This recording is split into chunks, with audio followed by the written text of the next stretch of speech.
ஈரோடு மாவட்டம் பவானி அருகே இந்து சமய அறநிலைத்துறைக்கு சொந்தமான இடத்தில் வசித்து வரும் பொதுமக்களின் வீடுகளுக்கு வரி விதிக்க அரசாணை பிறப்பிக்கப்பட்ட நிலையில் அதற்கு அப்பகுதி மக்கள் எதிர்ப்பு தெரிவித்து வரும் நிலையில் நேற்றைய தினம் நாம் தமிழர் கட்சி தலைமை ஒருங்கிணைப்பாளர் சீமான் அவர்களை சந்தித்து ஆதரவு தெரிவித்ததை அடுத்து இன்று தமிழக வெற்றிக்கழக நிர்வாகிகள் அவர்களை சந்தித்து ஆதரவு தெரிவித்தனர்.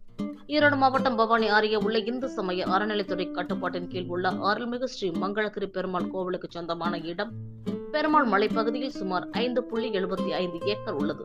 இதில் கடந்த 40 ஆண்டுகளுக்கு முன்பாக இலங்கையில் இருந்து வந்த தமிழர்கள் அப்போதைய அரசு அங்கு குடியிருக்க அனுமதி அளித்து அவர்களுக்கு அங்கு வசிக்க வழி செய்துள்ளது.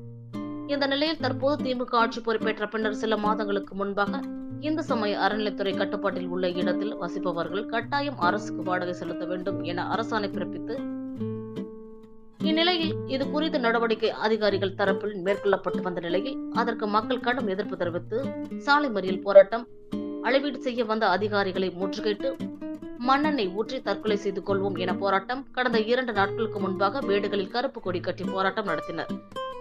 இந்த தகவல் அறிந்த நாம் தமிழர் கட்சி தலைமை ஒருங்கிணைப்பாளர் சீமான் அப்பகுதி மக்களை நேரில் சந்தித்து நேற்றைய தினம் அவர்களுக்கு ஆதரவு அளித்து பொதுமக்களிடம் குறைகளை கேட்டறிந்து அரசு அப்பகுதி மக்களை அங்கிருந்து வெளியேற்றிடாமல் வாடகை விதிக்காமல் அங்கேயே வசிக்க வழிவகை செய்து வீடுகளுக்கு பட்டா வழங்க வேண்டும் என வலியுறுத்தினர். இந்த நிலையில் இன்று தமிழக வெற்றிக் கழகத்தின் ஈரோடு மாநகர மாவட்ட செயலாளர் பாலாஜி மற்றும் தமிழக வெற்றிக் கழகத்தின் நிர்வாகிகள் 30க்கும் மேற்பட்டோர் அந்த பகுதியில் வசிக்கும் பொதுமக்கள் 100க்கும் மேற்பட்டோர் நேரில் சந்தித்து ஆதரவு தெரிவித்தனர்.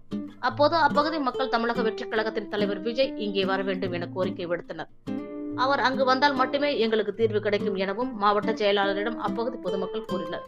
தொடர்ந்து பொதுமக்கள் இடம் பேசி மாவட்ட செயலாளர் இதற்கு சட்ட ரீதியான நடவடிக்கையில் நிச்சயம் தமிழக வெற்றிக் கழகம் முன்னெடுத்து பொதுமக்களுடன் நிற்போம் என்றனர். மேலும் தமிழக வெற்றிக் கழக தலைவர் விஜயின் அனுமதியுடன் தான் இங்கு மக்களை சந்திக்க வந்திருப்பதாகவும் மாவட்ட செயலாளர் பொதுமக்களிடம் தெரிவித்தார்.